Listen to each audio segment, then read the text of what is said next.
ජීවිතය කියන්නේ හරි පුදුමාකාර තැනක්.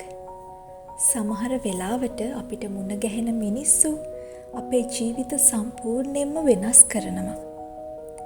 ආයුබෝවන් චැනල් සිත්රු වෙතින් අද අපි අරගෙන එන්නේ ඔබේ හදවතේ ගැඹුරුම තැනකට කතා කරන වෙනස්ම විදිහක ආදර්ශවත් කතාවක්.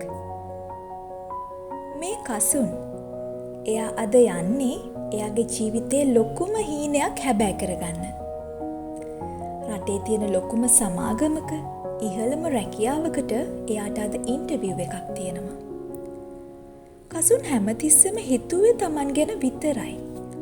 ලෝකෙ දිනන්න ඕන නම් තමන් විතරක් ඉස්සරහට යන්න ඕන කියන මතේ තමයි එයා හිටියේ.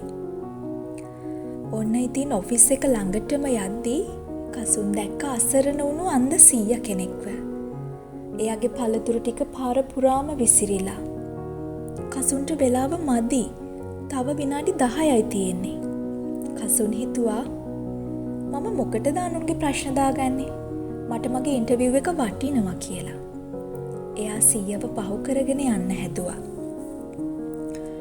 හැබැයි ඒ වෙලාවේ එතනට ආපු පොඩි දරුවෙක් සීයට උදව් කරන්න ගත්තා. ඒ දරුවා පළතුරු ටික අහුලලා කූඩුවට දානකොට ඒ වයසක සීයා ආදරෙන් ඒ දරුවාගේ ඔළුව අත ගාලා මෙන්න මෙහෙම කීවා. පුතේ, උදව්වක් ඕන කෙනෙක්ට උදව් කරන එක තමයි මනුස්සකම. අද ඔයා මට දුන්න දේ කවදා හරි දවසක ඔයාට 1000 ගුණයකින් ලැබෙන්න ප්‍රාර්ථනා කරනවා.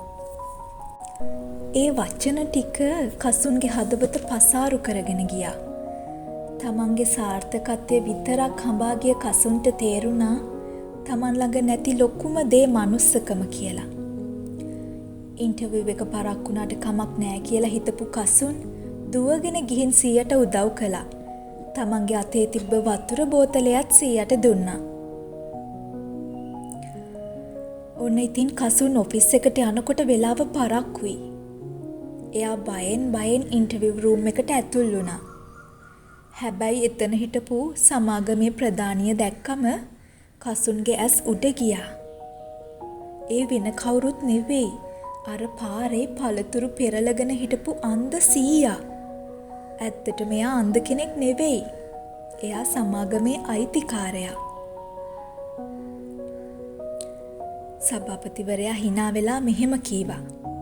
පුතේ, මම හැම අවුරුද්දකම අපේ කම්පැනියකට ඉහළම නිලධාරීන් ගන්නේ මේ වගේ පොඩි පරීක්ෂණයකින් පස්සේ.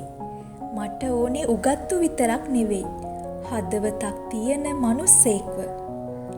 ඔයා මුලින්ම මාව මගහැරලා යන්න හැදුවත් ඔයාගේ වැරැද්ද හදාගෙන මට උදව් කරන්න ආවා. තමන්ගේ වාසිය පැත්තක දාලා මනුස්සකමට තැන දුන්නු ඔයා තමයි මේ ජොබ් එකට ගැලපෙනම කෙනා.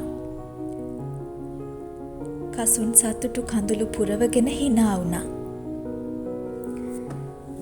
ජීවිතේ අපි හිතනවා අපිට ඉස්සරහට යන්න නම් අනුන්ව පාගගෙන තමන් ගැන විතරක් හිතන්න ඕනේ කියලා.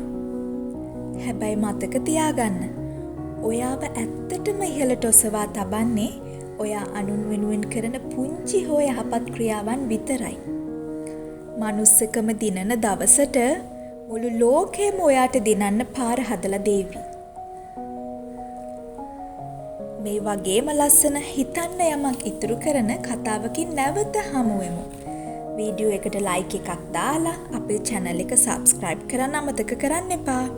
දිගටම අපිත් එක්ක රැඳී ඉන්න. මම භාග්‍යා. ඔබට සුබ දවසක්.